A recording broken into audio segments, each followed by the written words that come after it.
Bonjour tout le monde, je vous retrouve aujourd'hui pour une nouvelle vidéo du C'est lundi que lisez-vous. Alors la semaine passée j'ai lu deux romans. Le premier c'est Légende de David Gemmell, le voilà, donc publié aux éditions Milady. David Gemmell, si vous ne connaissez pas, c'est vraiment un auteur phare d'heroic fantasy. Légende, c'est en fait sa première œuvre connue. Moi j'ai pas trop aimé. Dans le sens où le thème principal de ce livre c'est surtout la guerre. Donc ce roman c'est surtout des préparations de bataille et des batailles en elles-mêmes. Voilà, moi c'est pas trop mon genre préféré en fantasy, je préfère quand il y a plus d'intrigues politiques ou ce genre de choses. Ici c'est vraiment très guerrier. Et deuxièmement, donc dans cet univers très guerrier, très cruel, avec beaucoup de violence, on nous met une histoire d'amour très mièvre. Donc ça j'ai vraiment pas compris. Mais vraiment, voilà, un jeune homme, une jeune femme, ils se rencontrent, pouf, coup de fou, tu es l'homme de ma vie, etc. Tu es ma raison de vivre. Et, enfin, je trouvais que ça collait vraiment pas au reste de l'histoire. Donc je trouvais ça un peu dommage. Mais n'empêche que c'est quand même une lecture assez agréable.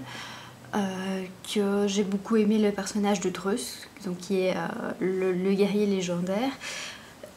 Donc c'est pas mal, mais je m'attendais vraiment à mieux vu la réputation en fait de David Gemmell.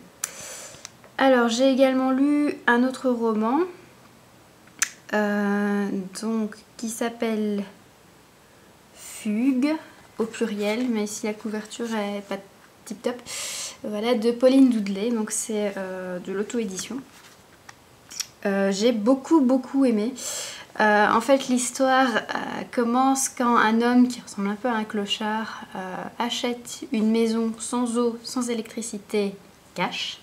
Une maison en plus qu'il n'a jamais visitée et une maison dans laquelle il y a eu un drame, c'est-à-dire que l'ancien propriétaire a eu un grain de folie et qu'il a tué toute sa famille. Voilà comment ça commence.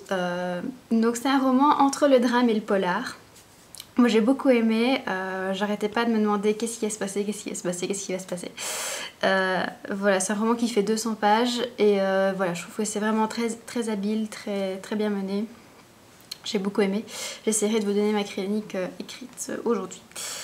Alors, à part ça, j'ai lu un manga. C'est Princesse Jellyfish, le tome 2 d'Akiko Higashimura, publié chez Delcourt.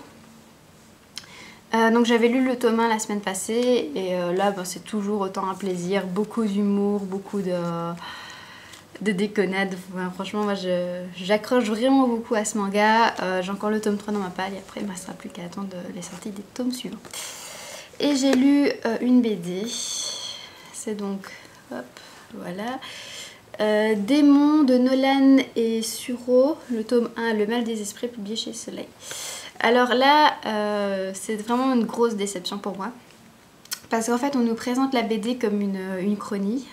Donc vous savez, c'est ce genre de science-fiction où on change un élément dans l'histoire et qu'on voit un peu ce que ça donne. Donc ici, il y a deux éléments qui changent l'histoire. Donc la première, c'est que l'Atlantide est découverte au Moyen-Âge. Et le deuxième, c'est que l'islam n'a pas émergé. Donc l'islam n'existe pas. Et ce qui est vraiment une déception pour moi, c'est que cette uchronie passe vraiment, est vraiment passée sous silence. Je pense qu'on doit parler à tout casser pendant 4-5 pages d'uchronie. Et tout le reste, c'est une histoire assez banale qui peut arriver au Moyen-Âge. Donc c'est-à-dire qu'il y a un mal... une maladie qui s'empare des gens et qui les rend un peu fous. Donc je sais pas si c'est... ça ressemble à la rage en tout cas. Voilà, donc l'histoire en elle-même n'est pas mauvaise, c'est juste que comme dans la 4e de couverture et tout ça, on en parle vraiment comme une uchronie. Voir que ça prend si peu de place, c'est surtout une histoire de Moyen-Âge qu'on pourrait écrire... Voilà, l'uchronie en fait, elle est pas utile, elle est pas exploitée. Franchement, quand j'ai vu, ouais tiens, l'islam n'existe pas, qu'est-ce qui va se passer, vu que c'est le début des croisades, etc. Franchement, quand je vois le peu d'impact qu'ont les uchronies qu'on met dans cette BD sur l'histoire, je trouvais ça vraiment très dommage. Voilà, une déception donc. Alors, mes lectures en cours, bah, il y a toujours l'intégrale 2 du Trône de Fer de George R.R. Martin, publié aux éditions J'ai lu. Je vous en reparle pas vu qu'à mon avis je vous le présenterai encore pendant quelques semaines.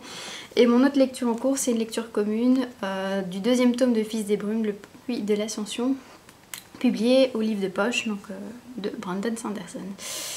Alors c'est bien la couverture du tome 2 hein, parce que la couverture du tome 1 est identique sauf qu'elle est en grise, voilà, donc ils se sont vraiment pas foulés chez le livre de poche à ce niveau là. J'ai lu une centaine de pages déjà, voilà. Bon, j'adore, il n'y a rien à dire, je suis vraiment super contente de retrouver Vin et les autres personnages. J'espère que... Voilà, je suis super contente de me dire que j'ai encore quasiment 1000 pages à lire avec eux avant le tome 3. Voilà, donc je vous en parlerai plus sûrement la semaine prochaine. Et donc je n'ai pas d'autres lectures prévues cette semaine, vu que comme ici j'ai quasiment 1000 pages encore à lire et que j'ai aussi le Trône de Fer, ben, je pense que ça me suffira pour la semaine. En tout cas, je vous souhaite une très bonne semaine et de très bonnes lectures et je vous dis à très bientôt.